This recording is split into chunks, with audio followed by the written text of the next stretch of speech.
नमस्कार। देश नहीं झुकने देंगे में बहुत बहुत स्वागत आप सभी का। मैं हूं आपके साथ अमन चोपड़ा। मैं इस वक्त पहलगाम में हूं। ये पहलगाम से देश नहीं झुकने देंगे का स्पेशल एडिशन है और मेरे पीछे आप वो बैसरन घाटी है। क्योंकि रात का अंधेरा है इस वक्त आप वो नहीं देख पा रहे होंगे, लेकिन बैसरन घाटी के बिल्कुल ठीक पास हूं मैं।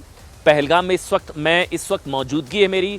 इसके अलावा आज दिन भर क्या हुआ क्या नहीं हुआ सब कुछ आपको बताऊं, लेकिन इस वक्त मेरे पास एक नया वीडियो आया है। ये वीडियो हैरान कर देने वाला है। दरअसल पहलगाम आतंकी हमले का सबसे नया और सबसे डरावना वीडियो 22 अप्रैल को नरसंहार में 28 सेकंड, बल्कि 28 नहीं, शायद ये 50-55 सेकंड का वीडियो है। एक पर्यटक जिपलाइन के लिए जब वो जा रहा होता है और उस दौरान जो उसको जिपलाइन करा रहा होता है, जब उसको छोड़ता है तब तक फायरिंग हो गई होती है। नंबर एक। नंबर दो, ये अच्छा एक वीडियो इस वक्त आपकी टीवी स्क्रीन पर है और इस शख्स ने बताया गया कि जो आरोप लगा रहा है कि इसने जैसे जिप लाइन में छोड़ा उसने 3 बार अल्लाहू अकबर कहा, जिसको लेकर जो ये शख्स आपको नजर आ रहा है, ऋषि इसका नाम है, ऋषि भट्ट। न्यूज़ 18 ने उससे बात की, बोला कि वो कोई धार्मिक किताब पढ़ रहा था, मेरे से पहले 10 लोग गए तब उस बंदे ने कुछ नहीं कहा, लेकिन जैसे मुझे जिप लाइन में छोड़ा इसने 3 बार अल्लाहू अकबर कहा और मुझे जिप लाइन में छोड़ दिया। ये एक बार दिखाइए, वीडियो दिखाइए, पूरा वीडियो देखिए आप। ये 50 सेकंड के आसपास का वीडियो देखिए आप। अल्लाहु अकबर, अल्लाहु अकबर, अल्लाहु अकबर। बैठो, पैर लंबा करो।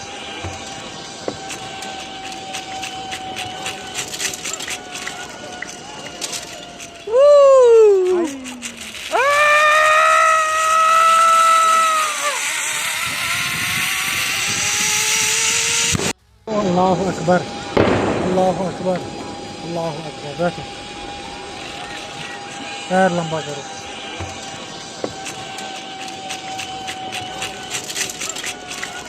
ये वीडियो आपने देखा। दरअसल इस वीडियो में 2 चीजें ध्यान देने वाली बात है। पहली, जिसको लेकर मेरे सोर्सेज बता रहे हैं कि इस वीडियो की जांच की जा रही है। इस वीडियो में जो शख्स नजर आ रहा है संभवतः इसको भी ढूंढा जाएगा या ढूंढा जा रहा है, ये मेरे सोर्सेज बता रहे हैं, क्योंकि इसकी बॉडी लैंग्वेज थोड़ी संदेहास्पद है। नंबर 1।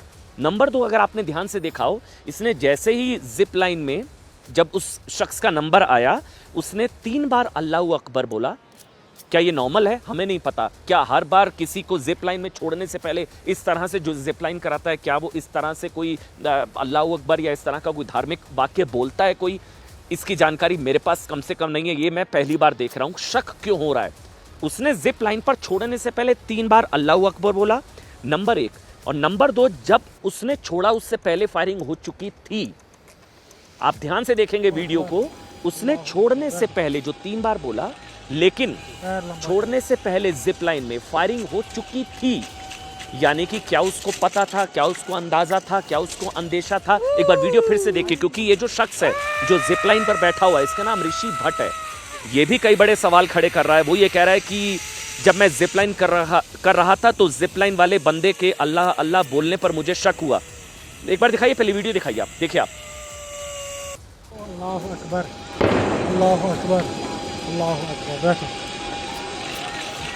पैर लंबा करो।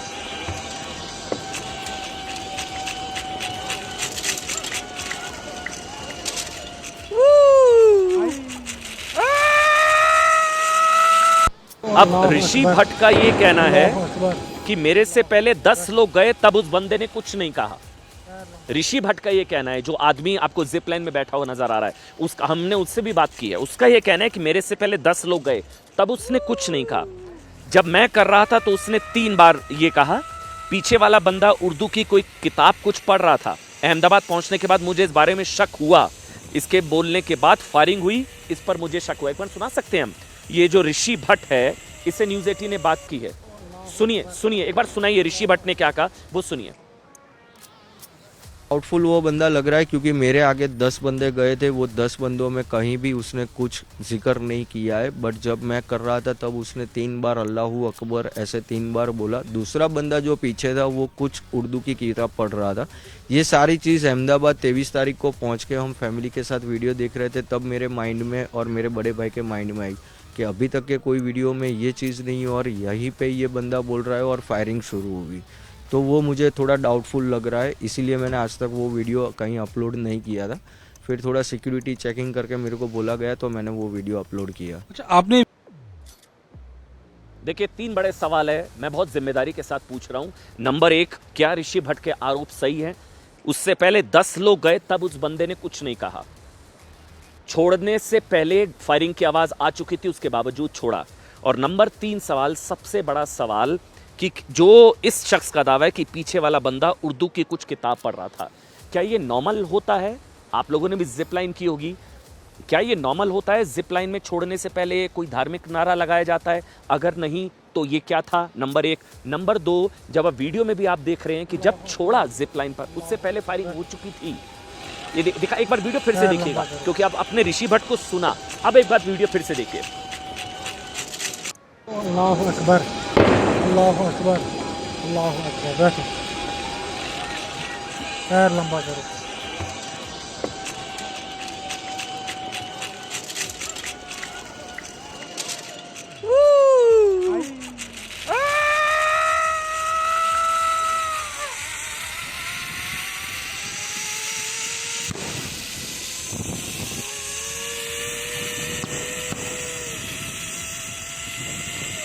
अल्लाह अकबर, अल्लाह अकबर, अल्लाह अकबर। बैठो, और ये आदमी जहां खड़ा है पैर लंबा करो। वहां से उसे सब कुछ नजर आ रहा है। ये एक हाइट पर खड़ा है, ये वीडियो बहुत विस्फोटक है, ये उतनी ऊंचाई पर है।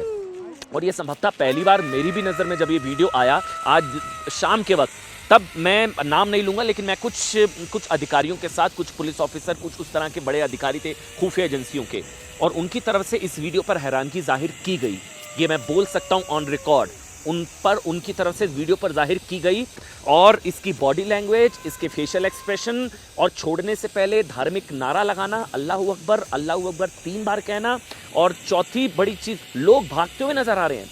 ऐसा नहीं है कि इसको अंदाज़ा नहीं था, हम नहीं कुछ कह सकते हैं, लेकिन मुझे लगता है इस तरह से, हालांकि जांच का विषय होगा, लेकिन वो 3 बार धार्मिक नारा अल्लाहू अकबर कहना, क्या ये नॉर्मल होता है जिप लाइन पर छोड़ने से पहले? आपने भी कई बार जिप लाइन की होगी। नंबर 1। नंबर 2, छोड़ने से पहले फायरिंग हो चुकी थी। नंबर 3, वो हाइट पर खड़ा है, उसे सब कुछ नीचे नजर आ रहा है। नंबर 4, क्या जानते बूझते समझते इसने इस शख्स को छोड़ा? नंबर 5, ही कहाँ है ये आदमी, कहाँ है? क्योंकि ये वीडियो जांच के दायरे में है। और 5वीं बड़ी बात, एक बार ऋषि भट्ट को अगर हम दोबारा से सुना पाएं, क्योंकि बहुत ज़रूरी है उसके शब्द को एक एक सुनना। ऋषि भट्ट से न्यूज़ 18 ने बातचीत की, वो ये कह रहा है कि मेरे से पहले 10 लोग गए तब उस बंदे ने कुछ नहीं कहा, जब मैं कर रहा था तो उसने 3 बार अल्लाहू अकबर बोला, पीछे वाला बंदा उर्दू की कुछ किताब पढ़ रहा है। ये लोकल हेल्प की बात बार बार की जा रही है, लेकिन ये वीडियो आप देख रहे हैं, लेकिन ऋषि भट्ट को सुनिए आप। अल्लाह अकबर, अल्लाह अकबर, अल्लाह अकबर। बैठो, बंदे गए थे, वो 10 बंदों में कहीं भी उसने कुछ जिक्र नहीं किया है, बट जब मैं कर रहा था तब उसने 3 बार अल्लाहू अकबर ऐसे 3 बार बोला। दूसरा बंदा जो पीछे था वो कुछ उर्दू की किताब पढ़ रहा था। ये सारी चीज़ अहमदाबाद 23 तारीख को पहुंच के हम फैमिली के साथ वीडियो देख रहे थे, तब मेरे माइंड में और मेरे बड़े भाई के माइंड में आई कि अभी तक के कोई वीडियो में ये चीज़ नहीं, और यहीं पे ये बंदा बोल रहा है और फायरिंग शुरू होगी, तो वो मुझे थोड़ा डाउटफुल लग रहा है, इसीलिए मैंने आज तक वो वीडियो कहीं अपलोड नहीं किया था। फिर थोड़ा सिक्योरिटी चेकिंग करके मेरे को बोला गया तो मैंने वो वीडियो अपलोड किया। अच्छा, आपने आगे बढ़ेंगे और अब बात करेंगे पाकिस्तान में किस तरह से भारत में पाकिस्तान का हीरो बनने की होड़ छिड़ी पड़ी है। पाकिस्तान की हेडलाइन में कौन कौन से बड़े नेता, और कांग्रेस के वो नवरत्न, मैंने नवरत्न का नाम इसलिए दिया, 9 नेताओं के नाम आपको बताऊंगा, उनमें कॉमन क्या है वो आप बताइएगा। कांग्रेस के नवरत्न जो पाकिस्तान की हेडलाइंस में छाए हुए हैं, अब बात इसकी।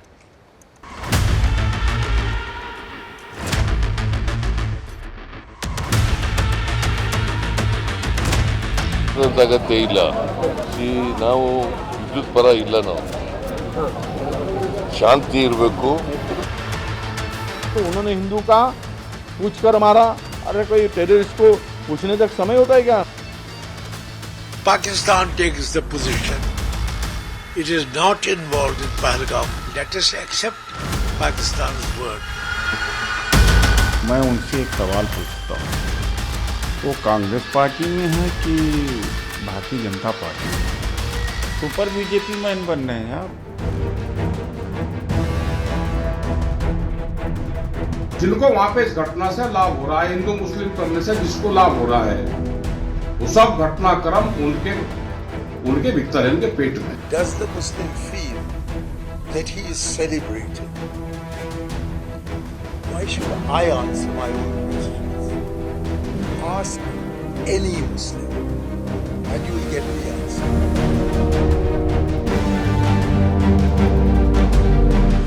जो गलत हो रहा है मुसलमानों के साथ, आतंकवाद का अटैक हुआ है, वो होगा क्योंकि अगर आप देखेंगे, क्योंकि उनको सोच है कि मुसलमानों को दबाया जाना है। अब मुझे लगता है कि एजेंडा बदल गया। जो इस देश के अंदर लंबे समय से हिंदू मुस्लिम कर रहे थे, अब आतंकवादियों ने भी देख लिया कि इसको हिंदू मुस्लिम कराओ।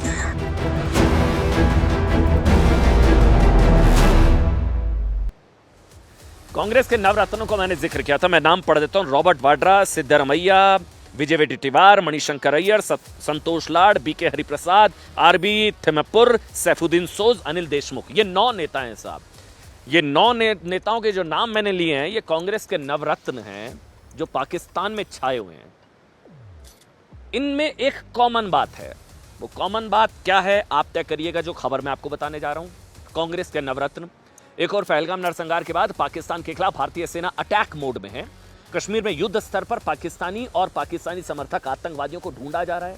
आतंकवादियों के घर उड़ाए जा रहे हैं। दूसरी ओर भारत में ही पहलगाम नरसंहार पर पाकिस्तान का जबरदस्त डिफेंस हो रहा है, या डिफेंस कह लीजिए, या पाकिस्तान को जबरदस्त प्लेटर में सजाकर हथियार दिए जा रहे हैं। एक तरीके से हथियार भारत पर हमला करने के लिए पाकिस्तान को कवर फायर देने वाले ऐसे बयान सामने आ रहे हैं जिन्हें सुनकर शायद पाकिस्तान भी हैरान है कि साहब इतना अच्छा बचाव तो वो खुद नहीं कर सकते जितना भारत के कई नेता कर रहे हैं। मतलब आप सोचिए, पाकिस्तान के ऐसे किसी नेता का बयान अगर आपने सुना हो जो अपने देश पर सवाल खड़े कर रहा हो और भारत के पक्ष में बोल रहा हो। पाकिस्तान के किसी नेता का कम से कम युद्ध जैसे अगर हालात है, टेंस सिचुएशन है, वो एक जुबान में तो कम से कम बोल रहे हैं। इस मामले में तो मैं, कुछ लोगों को बुरा लगे, इस मामले में तो कम से कम शायद पाकिस्तानियों से सीखना चाहिए हम लोगों को। यहां तो हम बटी हुई आवाज में बात कर रहे हैं। पाकिस्तान के किसी एक नेता का इस तरह का बयान जो भारत के पक्ष में जा रहा हो, जो पाकिस्तान पर सवाल खड़े कर रहा हो, जो भारत के की लाइन को टोक कर रहा हो, पाकिस्तान के एक नेता का बयान। यहां तो लाइन लगी पड़ी है साहब। भारत के नेताओं का बयान पाकिस्तान के न्यूज चैनल्स पर चल रहा है। पाकिस्तानी मीडिया में इनके लिए तालियां बज रही हैं। पाकिस्तानी मीडिया कह रही है भारत के नेता ही पहलगाम पर, देखिए, भारत पर सवाल उठा रहा है। पाकिस्तानी मीडिया कह रही है आपके खुद के नेता सवाल उठा रहे हैं। सुनिए, ऐसे सवाल इसलिए क्योंकि भारत में खुद को पाकिस्तानी हीरो साबित करने की ना कोई रेस चल रही है।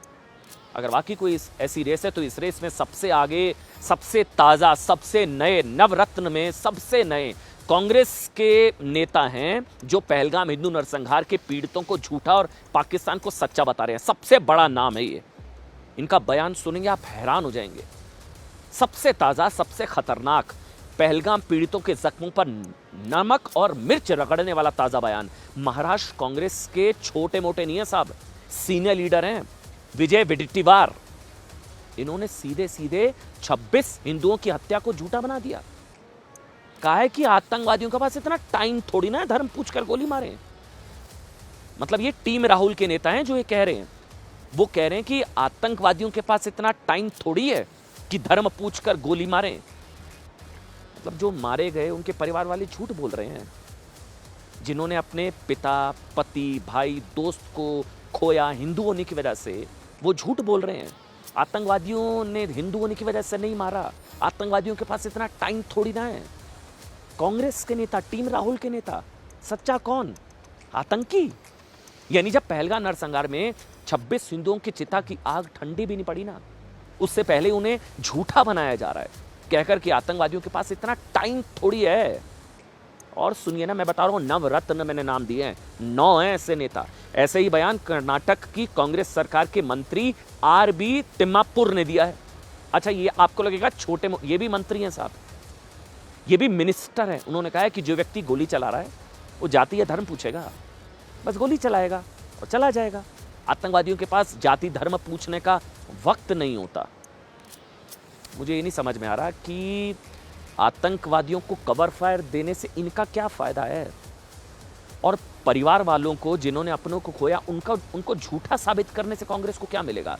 अब कांग्रेस के दूसरे नेता, ये तो सिद्धारमैया जी हैं, ये तो कर्नाटक के सीएम, उनका बयान वो तो पाकिस्तान के न्यूज़ चैनल्स की हेडलाइन बना हुआ है। मैं सुनाऊंगा। ये पाकिस्तान के खिलाफ देश का खून खौल रहा है, ऐसे वक्त में सिद्धारमैया का कहना है कि पाकिस्तान के साथ युद्ध की ज़रूरत नहीं है। सॉफ्ट ऑन, मतलब उनका बयान है जैसे वो कहना चाह रहे हैं कि आपको पाकिस्तान पर थोड़ा सॉफ्ट होने की ज़रूरत है, युद्ध की कोई ज़रूरत नहीं है। नरसंहार हुआ है ये 26 से 27, नरसंहार, मैसेकर है ये, हिंदुओं का मैसेकर। सिद्धारमैया का बयान पाकिस्तान के अखबारों, न्यूज़ चैनल्स की हेडलाइन बना हुआ है। और सुनिए, इनको तो भूल ही नहीं सकते हैं, ये तो मणि है सबसे बड़े, कांग्रेस की मणिशंकर अय्यर, नवरत्न मणिशंकर अय्यर का बयान। मणिशंकर अय्यर ने पहलगाम नरसंहार को विभाजन से जोड़ दिया, इशारों में गलती हिंदुओं की बता दी। कहा कि भारत में मुसलमानों को प्यार सम्मान मिलता है। इस सवाल का जवाब ढूंढें तो हमें सभी सवालों के जवाब मिल जाएंगे। किस सवाल का जवाब साहब? ये प्यार ढूंढने गए थे ये आतंकवादी जो हिंदुओं को मारा, जिसमें बताया गया कि पेंट उतरवाई, कलमा पढ़ाया, मजहब जाना, ये प्यार बांटने गए थे ये। अब एक और नेता का बयान सुनिए। जम्मू कश्मीर में कांग्रेस के नेता हैं सैफुद्दीन सोज। ऐसा लग रहा है कि कांग्रेस में कोई रेस चल रही है कि तुष्टीकरण का कौन बड़ा फेस होगा, और उसमें लगता है कि कभी कोई नेता आगे निकलता है, कभी कोई नेता। अब सैफुद्दीन सोज का बयान तो आप माथा पकड़ लेंगे। उन्होंने जो कुछ कहा, सैफुद्दीन सोज ने कहा कि अगर ये पाकिस्तान कह रहा है कि पहलगाम हमले में उसका हाथ नहीं है तो पाकिस्तान की बात मान लेनी चाहिए ना। जी हाँ, यही कहा है उन्होंने कि अगर पाकिस्तान कह रहा है कि पहलगाम हमले में उसका हाथ नहीं है तो पाकिस्तान की बात मान लेनी चाहिए। वाह साहब। इससे पहले हिमाचल प्रदेश में कांग्रेस सरकार में राजस्व मंत्री जगत सिंह नेगी जता चुके हैं कि पहलगाम आतंकी हमले के लिए भारत के लोग दोषी हैं, आतंकवादी नहीं। उन्होंने कहा था कि ऐसा लगता है कि आतंकवादी भी हिंदू मुस्लिम एजेंडे पर आ गए और भारत में जो हिंदू मुस्लिम की राजनीति हो रही है उसी वजह से आतंकवादियों की सोच बदली है। ये आतंकवादियों का दिमाग पढ़ने की कोशिश कर रहे हैं। हिंदू मुसलमान की जो राजनीति भारत में, उस वजह से आतंकवादियों की सोच बदली है। ये भी टीम राहुल में है। मतलब हिंदू नरसंहार के लिए आतंकवादियों की नहीं, मोदी सरकार की गलती है। और सुनिए ना साहब, अब आपको लग रहा होगा कि इसमें राहुल गांधी, पार्टी या सोनिया गांधी, उनका क्या लेना देना। अगला बयान मैं आपको बताऊंगा। गांधी परिवार के दामाद जी, कांग्रेस नेताओं को दोष दीजिएगा या गांधी परिवार के दामाद रॉबर्ट वाड्रा को, क्योंकि पहलगाम हमले के बाद वाड्रा ने भी कहा था कि आतंकवादियों ने हिंदुओं को धर्म पूछकर इसलिए गोली मारी। उन्होंने जो है संभल में सर्वे से जोड़ दिया था, भारत में कम्युनल डिवाइड से जोड़ दिया था। आतंकवादी हमले को उन्होंने माइनॉरिटीज़ के साथ कथित जो है अत्याचार हो रहा है उससे जोड़ दिया था। पाकिस्तान की न्यूज़ चैनल पर रॉबर्ट वाड्रा का बयान हेडलाइन बन गया था। वाड्रा के बयान का गलत इस्तेमाल करते हुए भारत पर हमला किया गया, कंधा वाड्रा का, और भारत पर निशाना कि देखो भारत के नेता ही पाकिस्तान हमको सुना रहा है कि तुम्हारे खुद के देश के नेता कह रहे हैं साहब कि पहलगाम हमले के पीछे की वजह तुम्हारे घर की इंटरनल पॉलिटिक्स है। सुनिए। इस सरकार का फेलियर नहीं है, इस बारे में कोई बात नहीं करता। बात क्या करते हैं तो उन्होंने हिंदू का पूछ कर मारा। अरे कोई टेररिस्ट को पूछने तक समय होता है क्या? उनके कान में जाके नजदीक जाके पूछेगा। ನಾನು ಪಾಕಿಸ್ತಾನದವ್ರ ಜೊತೆ ಯುದ್ಧನೇ ಮಾಡೋದೇ ಬೇಡ ಅಂತ ಹೇಳಲಿಲ್ಲ. ಏನು ಹೇಳಿದೆ ಅಂತಂದ್ರೆ ಇದು ಪರಿಹಾರ ಅಲ್ಲ, ಈಗ ಭದ್ರತೆ ಕೊಡಬೇಕಾಗಿತ್ತಲ್ವ ಅವ್ರಿಗೆ. Does the Muslim feel that he is celebrated? Why should I answer my own questions? Ask any Muslim and you will get the answers. Pakistan takes the position it is not involved in Pahalgam. Let us accept Pakistan's word.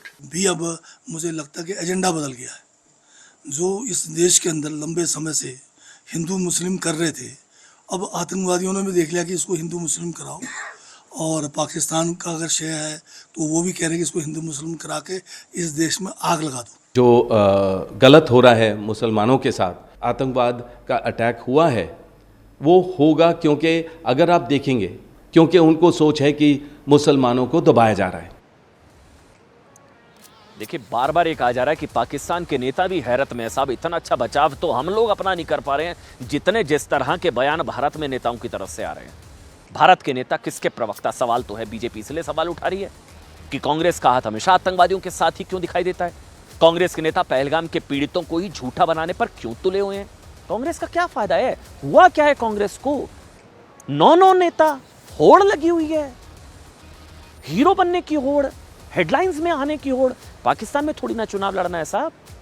BJP ने सवाल उठाया कि कांग्रेस के एक भी नेता ने क्यों पहलगाम के नरसंहार को हिंदू नरसंहार क्यों नहीं माना। हालांकि शशि थरूर की तरफ से ये एक बात की गई जिसकी तारीफ हो रही है कि हाँ शशि थरूर ने अब शशि थरूर के बयान पर कांग्रेस के नेता शशि थरूर के पीछे पड़ गए हैं। जब शशि थरूर ने इस बाबत सरकार का साथ दिया, देश की आवाज में आवाज मिलाई, उदित राज शशि थरूर के पीछे पड़ गए हैं। कांग्रेस के बीच में गृह युद्ध जैसे बंटवारे जैसे हालात पहलगाम को लेकर कि अगर आप सरकार पर सवाल उठा रहे हैं तो ठीक, लेकिन अगर आप सरकार का साथ दे रहे हैं, पूरा देश एकजुट है, सरकार छोड़िए ना साहब, ये तो देश की एकजुटता का सवाल है ना। कांग्रेस नेताओं के लगातार विवादित बयानों के बाद आज पार्टी ने डैमेज कंट्रोल की कोशिश की। अब सुनिए कांग्रेस का क्या पक्ष है। कांग्रेस ने कहा कि 22 अप्रैल को पहलगाम में जो हुआ वो एक क्रूर आतंकी हमला था। इस संवेदनशील वक्त में हमें एकजुटता की जरूरत है। कांग्रेस ने कहा कि विवादित बयान देने वाले नेताओं की ये निजी राय है और उनके बयानों से कांग्रेस का कोई लेना देना नहीं है। बीजेपी कह रही है ये गुड कॉप बैड कॉप वाली हो रहा है कि एक कोई बवाल काटता है, इस तरह का बयान देता है, फिर कोई डैमेज कंट्रोल में आ जाता है। सुनिए क्या कुछ कहा है। ये बात सही है, कुछ यहाँ वहाँ कुछ कांग्रेस नेता बोल रहे हैं, ये उनकी निजी राय है, ये कांग्रेस पार्टी की राय नहीं है। मैं बिल्कुल स्पष्ट कर देना चाहता हूं कि किसी ने इन नेताओं को अधिकार नहीं दिया है कि वो बोलें। क्या राहुल जी और खरगे साहब, आपका अपनी पार्टी पर कोई कंट्रोल नहीं है क्या? या आपने एक प्रोफार्मा कह दिया कि देश को एक होना चाहिए और बाकी लोगों को छूट दे दी गई है कि जो चाहे बोलते रहो? देखिए सिर्फ कांग्रेस और कुछ अन्य दलों के ही नहीं, कई लोग हैं साहब जो पाकिस्तान में वायरल होने के लिए ना छटपटा रहे हैं। उनको लग रहा है कि उनके वायरल होने का मौका है। ऐसे ही लोगों में एक नाम खुद को किसान नेता कहने वाले भारतीय किसान यूनियन के राष्ट्रीय प्रवक्ता, कारोबारी किसान राकेश टिकैत, जिन्होंने स्वतः किसानों को भड़काया, राकेश टिकैत उनके भाई नरेश टिकैत का है। राकेश टिकैत ने भी 27 लोगों के नरसंहार में पाकिस्तान और आतंकवादियों को लगभग क्लीन चिट देते हुए कहा है कि इसके जिम्मेदार पाकिस्तान में नहीं बल्कि भारत में मौजूद लोग हैं। टिकैत ने कहा कि हमें ध्यान रखना चाहिए कि इस घटना से किससे फायदा हो रहा है। शर्मनाक बयान है, भद्दा बयान है।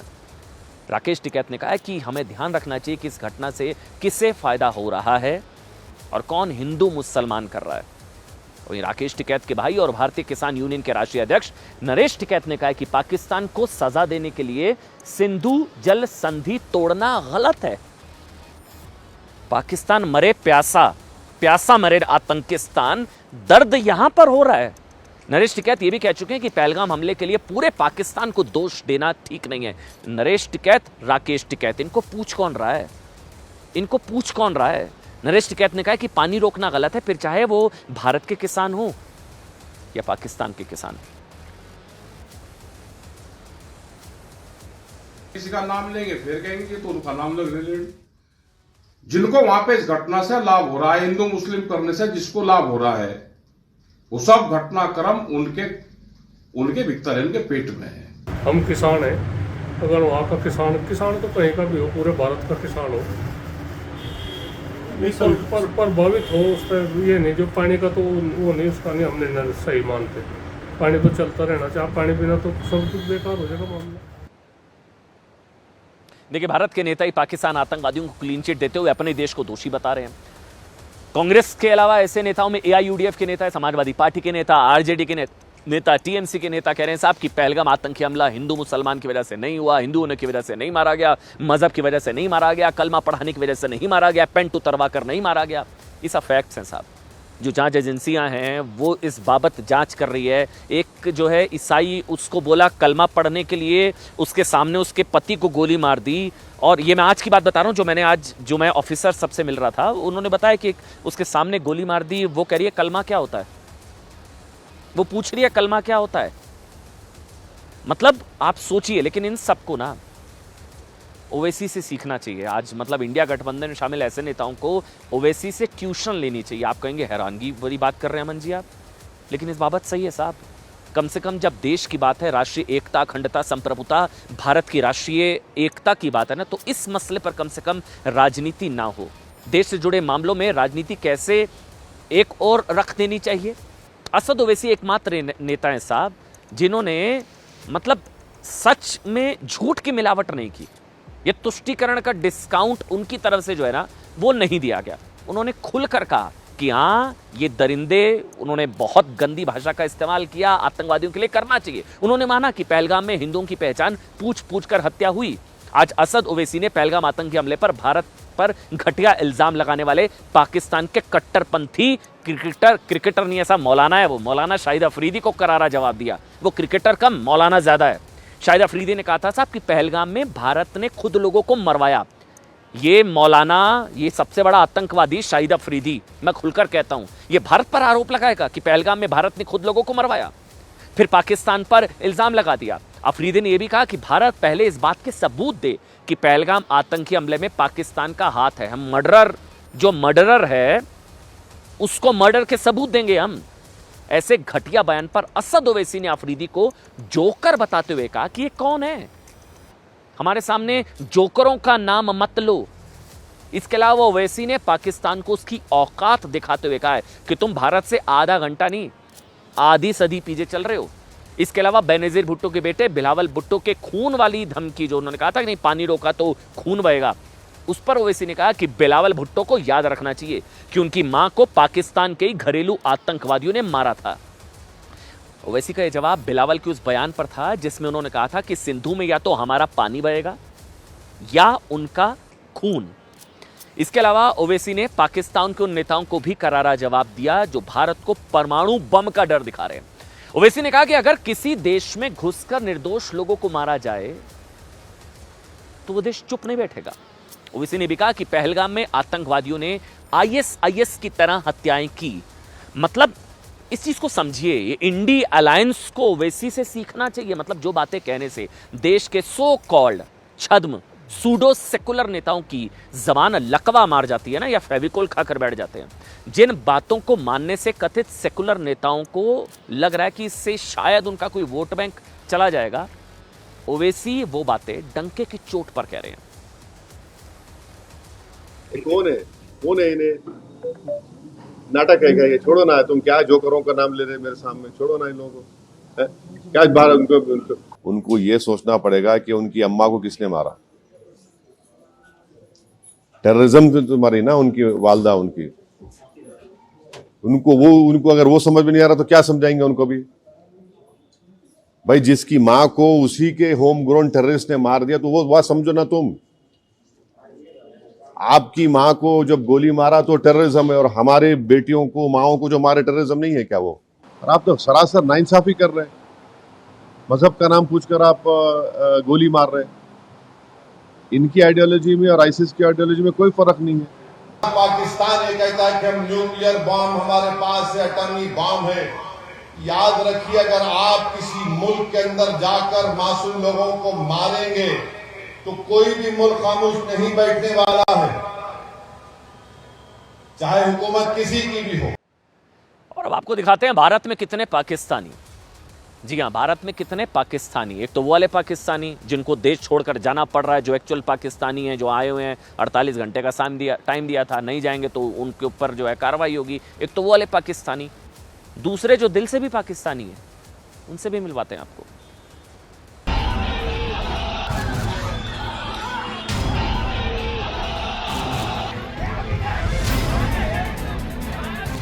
जयपुर में पाकिस्तान के हजारों हमदर्द,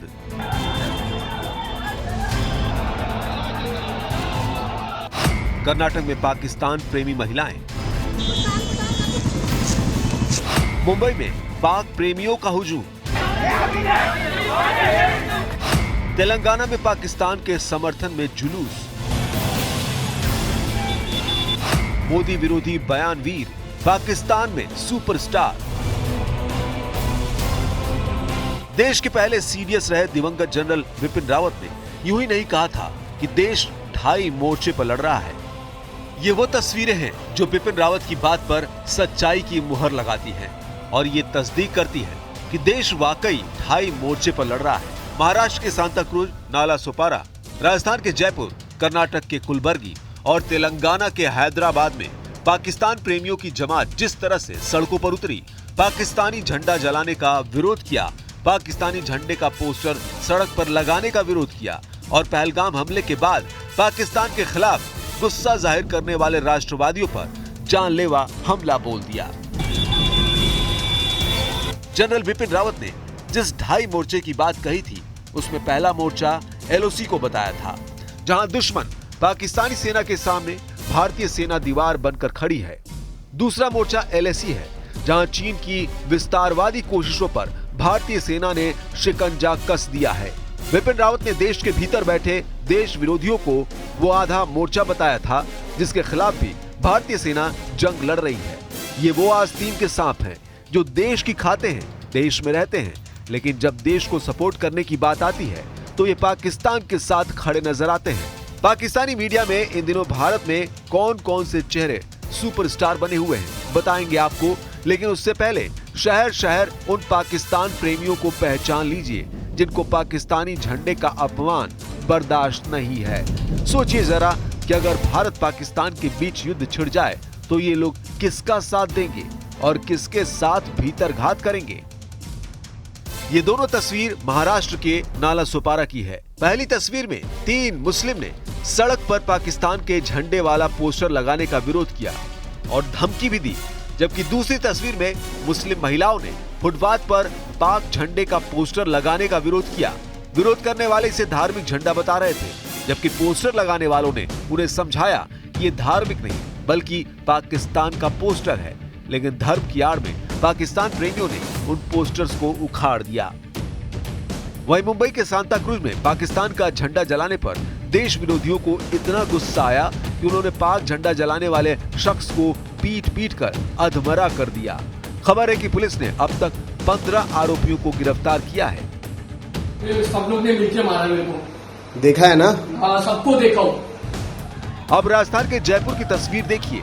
यहाँ पाकिस्तान के झंडे वाला पोस्टर पैरों से कुचलने पर पाकिस्तान प्रेमियों को इतनी पीड़ा पहुंची कि उन्होंने पूरे शहर में बवाल मचा दिया। अल्लाहू अकबर के नारे लगाए जाने लगे। भीड़ को काबू में करने के लिए पुलिस को हल्का लाठीचार्ज करना पड़ा। कर्नाटक के कुलबर्गी में तो सड़क पर पाकिस्तान के झंडे वाला पोस्टर देखकर कुछ मुस्लिम महिलाओं का पारा चढ़ गया। उन्होंने सड़क से एक-एक पोस्टर उखाड़ा और अपने साथ ले गई। उनका साफ कहना था कि वो ऐसा होता नहीं देख सकती है। अच्छा है तो देखा नहीं जा रहा, छोटे होना जरूरी है। वहीं इस तस्वीर को देखकर आपको अपनी आंखों पर यकीन नहीं होगा कि ये हिंदुस्तान है। सोशल मीडिया पर वायरल तस्वीरें तेलंगाना के हैदराबाद की बताई जा रही हैं। हैदराबाद सचिवालय के ठीक सामने एक जुलूस निकला जिसमें पाकिस्तानी झंडे लहराए गए। इन पाकिस्तान प्रेमियों को रोकने की हिम्मत न पुलिस ने की न प्रशासन ने। वहीं पाकिस्तानी मीडिया चैनलों पर देश के कुछ नामचीन चेहरे सुपरस्टार बने हुए हैं। ये वो चेहरे हैं जिन्होंने पहलगाम आतंकी हमले के बाद सुरक्षा बल के दावों पर सवाल खड़े किए। ये वो चेहरे हैं जिन्हें पहलगाम आतंकी हमले के पीड़ितों से ज्यादा पाकिस्तान की नीयत पर भरोसा है। इसलिए इन दिनों ये सभी चेहरे पाकिस्तानी मीडिया चैनलों के चहीते बने हुए हैं, जिनके क्लिप्स और भारत विरोधी बातें बताकर पाकिस्तानी मीडिया भारत सरकार और भारतीय सेना को झूठा करार दे रही है। इन चेहरों में कर्नाटक के मुख्यमंत्री सिद्धरमैया, यूपी के पूर्व सीएम अखिलेश यादव, आम आदमी पार्टी के नेता सौरभ भारद्वाज, शंकराचार्य, अभिमुक्तेश्वरानंद और भोजपुरी गायिका नेहा सिंह राठौड़ मुख्य रूप से शामिल हैं। दरअसल ये वो लोग हैं जो मोदी के धुर विरोधी हैं, लेकिन मोदी विरोध की कोशिश में ये लोग दुश्मन देश पाकिस्तान के सुर में सुर कैसे मिलाने लगे हैं, क्योंकि पाकिस्तान भी यही कह रहा है कि यह हमला भारत ने खुद कराया है। पाकिस्तानी एक्सपर्ट कह रहे हैं कि हमला राजनीतिक फायदे के लिए कराया गया। अब हमारे नेता भी पहलगाम हमले के बाद वही राग दोहरा रहे हैं जो पाकिस्तानी हुकूमत साबित करना चाहती है। ऐसे में बिपिन रावत की ढाई मोर्चे वाली बात अब हकीकत के रूप में पूरे देश के सामने है।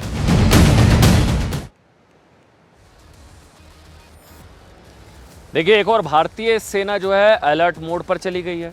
अलर्ट मोड पर दूसरी ओर पाकिस्तानी सेना में भगदड़ मच गई है। लोग कह रहे हैं साहब कि पाकिस्तानी सेना जो है वो रणछोड़ साबित हो रही है। पाकिस्तानी सेना में जबरदस्त भगदड़ वाली स्थिति है। ये भी बताया गया कि बिलावल भुट्टो का परिवार, मुनीर का परिवार, आज एक चिट्ठी भी वायरल हुई जिसमें ये बताया गया कि कई पाकिस्तानी सैनिक जो हैं उन्होंने छुट्टी अप्लाई कर दी है, वो देश छोड़कर जाना चाहते हैं। कई छुट्टी बिना बताए छुट्टी पर चले गए हैं। मुनीर का परिवार, बिलावल भुट्टो का परिवार और पाकिस्तानी सेना में बड़ी भगदड़ देखने को मिल रही है। ये रिपोर्ट आप देखिए जिसके जरिए आपको ये समझ में आएगा कि किस तरह से पाकिस्तान में गृह युद्ध जैसे हालात हो चुके हैं, खासकर पानी बंद करने को लेकर। जी हाँ, पानी बंद करने को लेकर पाकिस्तान में गृह युद्ध जैसे, बेशक मतलब आप सोचिए कि जिस वक्त पाकिस्तान के नेता भारत को परमाणु बम की धमकियां दे रहे हैं, उस वक्त पाकिस्तानी सेना में सैनिक इस्तीफा देकर भागने में लगे हुए हैं। खबर है कि भारत की होने वाली स्ट्राइक से पहले ही पाकिस्तानी सेना के 100 से ज्यादा कमांडरों, 500 से ज्यादा सैनिकों ने इस्तीफा दे दिया है। पाकिस्तानी सेना की वर्दी उतार दी है। ये बात खुद पाकिस्तानी सेना में 11वीं कोर के commander lieutenant general Umar Ahmed Bukhari ने मानी है। अहमद बुखारी ने आर्मी हेडक्वार्टर को चिट्ठी लिखकर पाकिस्तानी सेना में भगदड़ को लेकर गंभीर चिंता जाहिर की। रण छोड़ पाकिस्तानी आर्मी। आपको शायद ध्यान हो कि जुलाई 2020 में गलवान युद्ध के बाद चीन के सैनिकों की भी ऐसी स्थिति थी। उस वक्त कुछ वीडियो आए थे जिसमें चीन भारत जो है ना, भारत LOC पर भेजे जा रहे PLA के जवान बुरी तरह से डरे और रोते हुए दिखाई दे रहे थे। उसके बाद गलवान में भारतीय सेना का पराक्रम गर्दन तोड़ हमने देखा था। शायद ऐसी परिस्थितियां पाकिस्तानी सेना की भी है। मतलब पाकिस्तानी सेना का मनोबल पूरी तरह से टूट चुका है क्योंकि वो 65, 71 करगिल 3 जगह वो पिट चुका है। तो ऐसी पिटाई, इसी वजह से पाकिस्तान में गृह युद्ध जैसे हालात, पानी को लेकर वाटर वॉर।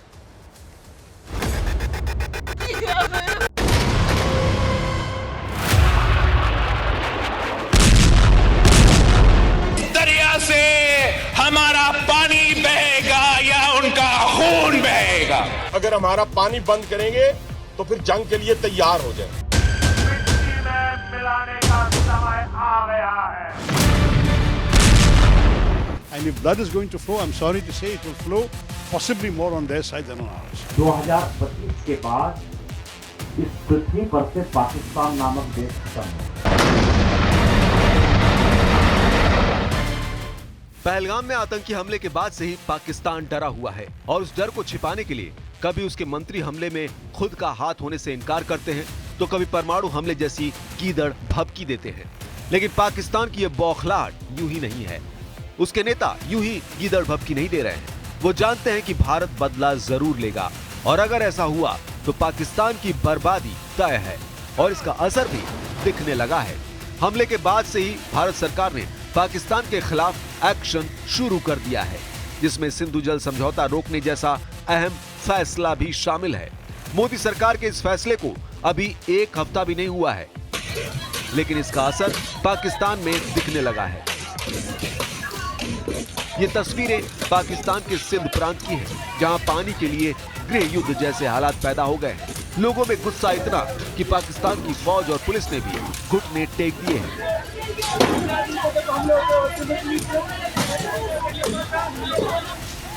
पानी को लेकर लोगों का गुस्सा पुलिस वालों पर निकल रहा है। पुलिस की गाड़ियों में तोड़फोड़ और आगजनी तक हो रही है और कई जगह प्रदर्शन हिंसक हो रहे हैं।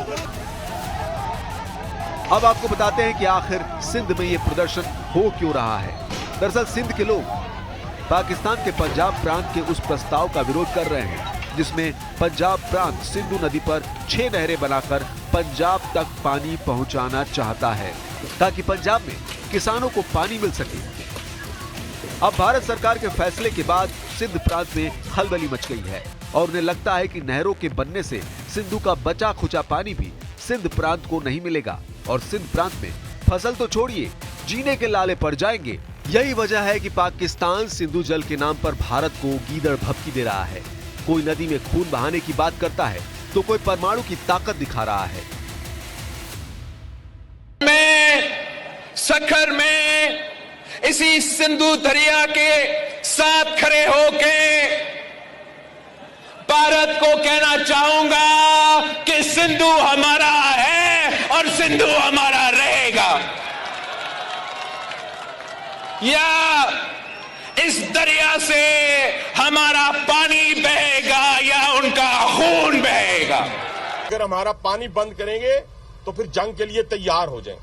ये जो गोरी, शहीन, गजनवी, ये चौकों में सजाने के लिए नहीं हमने रखे हुए, ये हमने हिंदुस्तान के लिए रखे हैं बाबा। ये जो 130 एटॉमिक हमारे पास वेपन है, वो हमने सिर्फ मॉडल बनाने के लिए नहीं रखे हुए। लेकिन भारत इन धमकियों को लेकर आक्रामक नहीं है, क्योंकि उसे पता है कि कम से कम चोट लगने पर बिलबिलाने का हक तो पाकिस्तान को है ही, और उसके नेता कर भी यही रहे हैं। उन्हें पता है कि हालात उनके लिए और कठिन होने वाले हैं, क्योंकि पहलगाम में आतंकियों के कायराना हमले के खिलाफ पूरा भारत एकजुट है और पाकिस्तान को सबका स्पष्ट संदेश है।